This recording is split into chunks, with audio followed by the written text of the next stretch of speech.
કોઈ પણ ચૂંટણીની સાચી કહાણી એ મોટા શહેરોની હેડલાઇન્સમાં નથી હોતી. એ તો નાનામાં નાના મત વિસ્તારની ગલીઓમાં લોકોની વાતચીતમાં છુપાયેલી હોય છે. તો આજે આપણે ગુજરાતના આવા જ એક મત વિસ્તાર ઈડરને ઊંડાણથી સમજવાનો પ્રયત્ન કરીશું.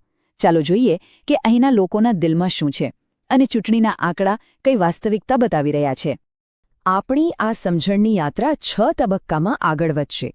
આપણે ઈડરની ધરતી અને ત્યાંના લોકોથી શરૂ કરીશું, પછી આંકડાઓની માયાજાળને ઉકેલીશું અને છેલ્લે એક સાચા અને જવાબદાર શાસન તરફનો રસ્તો કેવો હોઈ શકે એના પર વાત કરીશું. તો ચાલો શરૂઆત કરીએ ઈડરની ઓળખથી. કારણ કે કોઈપણ રાજનીતિના મૂળ તો ત્યાંની જમીન, ત્યાંના સમાજ અને ત્યાંના લોકોમાં જ હોય છે. ઈડર એટલે ઉત્તર પૂર્વ ગુજરાતના સાબરકાંઠા જિલ્લાનો એક મોટો હિસ્સો.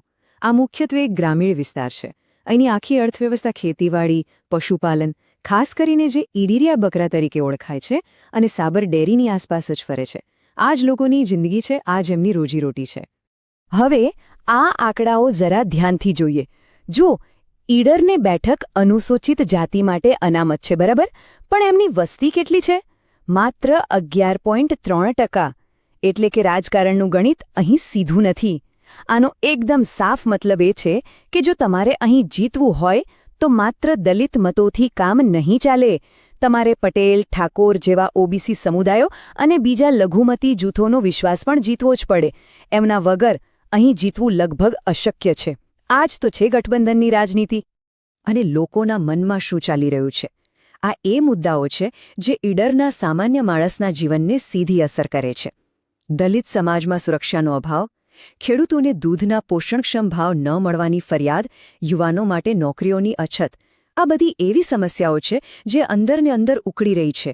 અને આ જ મુદ્દાઓ નક્કી કરે છે કે રાજનીતિનો પવન કઈ દિશામાં વાશે. લોકોની લાગણીઓ અને સમસ્યાઓ તો આપણે સમજી, પણ હવે ચાલો ચૂંટણીના નક્કર આંકડા જોઈએ. કારણ કે આંકડા એ રાજકીય વાસ્તવિકતાનો એકદમ સ્પષ્ટ અરીસો હોય છે. આ ટાઈમલાઈન જુઓ. એક જ કહાણી વારંવાર સામે આવે છે. લગભગ છેલ્લા 3 દાયકાથી ઈડરની બેઠક પર ભારતીય જનતા પાર્ટીનો દબદબો રહ્યો છે. આ એક લાંબી, સતત જીતની શૃંખલા છે જે વિપક્ષ માટે એક મોટો પડકાર છે કે આ મજબૂત કિલ્લાને કેવી રીતે ભેદવો. અને જુઓ, વાત ખાલી જીતવાની જ નથી, એનાથી પણ મોટી વાત છે. આ ચાર્ટ પર નજર કરો. જીતનું અંતર એટલે કે માર્જિન સતત અને સતત વધી રહ્યું છે. 2012માં જે માર્જિન 11,000ની આસપાસ હતું તે 2022 સુધીમાં લગભગ 39,000 સુધી પહોંચી ગયું. એટલે કે 3.5 ગણાથી પણ વધારે. આ શું બતાવે છે? એ જ કે સત્તા પર જે પક્ષ છે તેની પકડ ઢીલી નથી પડી રહી. ઉલટાની એ તો સમય જતાં વધુને વધુ મજબૂત થઈ રહી છે. લગભગ 72%. આ આંકડો નાનો નથી.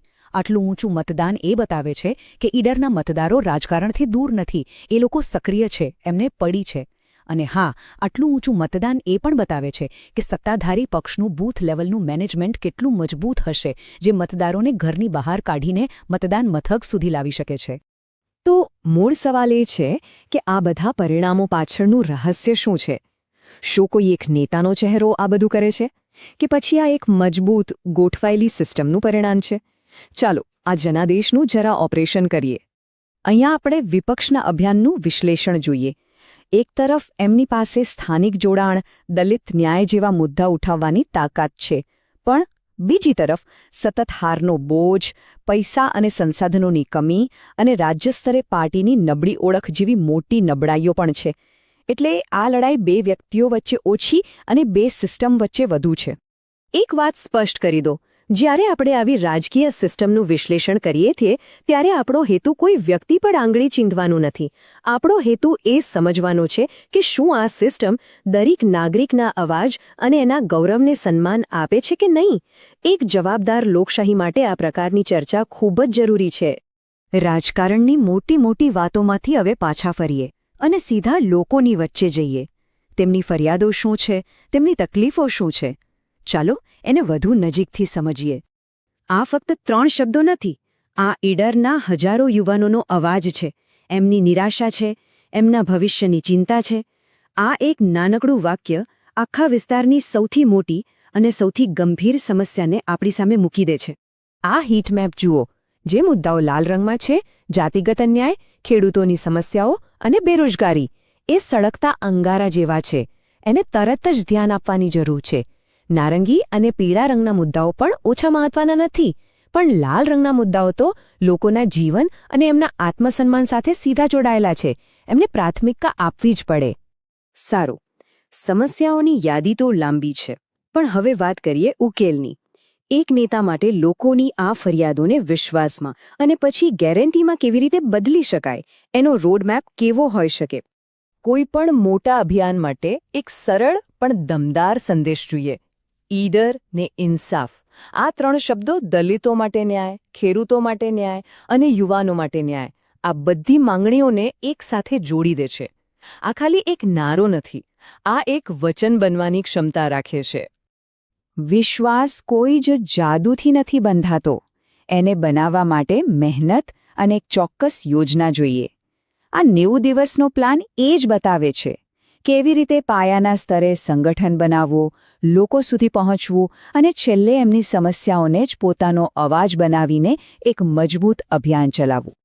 યાદ રાખજો, ચૂંટણી જીતવી એ મંઝિલ નથી, એ તો બસ સફરની શરૂઆત છે. અસલી કામ તો શાસનમાં આવ્યા પછી શરૂ થાય છે. તો જોઈએ કે ચૂંટણીના વચનોને સાચા શાસનમાં કેવી રીતે બદલી શકાય. એક સાચો જનપ્રતિનિધિ ખાલી ફરિયાદો નથી સાંભળતો, એ સિસ્ટમને જવાબદાર પણ બનાવે છે. આરટીઆઈ જેવા કાયદાકીય હથિયારનો ઉપયોગ કરીને સરકારી ફંડનો હિસાબ માંગવો, યોજનાઓ જમીન પર કેટલી સફળ છે એના પર સવાલ ઉઠાવવા અને કાયદાનું પાલન બરાબર થાય છે કે નહીં એ સુનિશ્ચિત કરવું, આ જ સાચા શાસનની ઓળખ છે. આજનો જમાનો ડિજિટલ છે. વોટ્સએપ અને સોશિયલ મીડિયાથી લોકો સુધી પહોંચવું બહુ સહેલું થઈ ગયું છે. પણ આ સહેલાઈની સાથે એક મોટી જવાબદારી પણ આવે છે. મતદારની અંગત માહિતી અને તેની ગોપનીયતાનું સન્માન કરવું. તેમની મંજૂરી વગર તેમના ડેટાનો ઉપયોગ કરવો એ માત્ર કાયદાનું ઉલ્લંઘન નથી, એ વિશ્વાસનો ભંગ પણ છે. આ એક વાક્ય આખી ચર્ચાનો સાર કહી દે છે. ચૂંટણીમાં શોરબોકોર અને દેખાડો કરીને કદાચ ભીડ ભેગી કરી શકાય, પણ જીત તો ત્યારે જ મળે છે જ્યારે તમે લોકોના દિલમાં વિશ્વાસ પેદા કરી શકો. અને વિશ્વાસ બનાવવાનો રસ્તો લાંબો અને પ્રમાણિકતાથી ભરેલો હોય છે. તો અંતે આપણે આ એક જ સવાલ પર આવીને ઊભા રહીએ છીએ. સત્તા, પૈસા અને મજબૂત સંગઠનની સામે શું કોઈ નેતા માત્ર લોકોની સમસ્યાઓ પર ધ્યાન આપીને અને એમનો વિશ્વાસ જીતીને ચૂંટણીમાં સફળ થઈ શકે છે? ઈડરની આ કહાણી આપણને બધાને આ સવાલ પર ઊંડો વિચાર કરવા માટે મજબૂર કરે છે.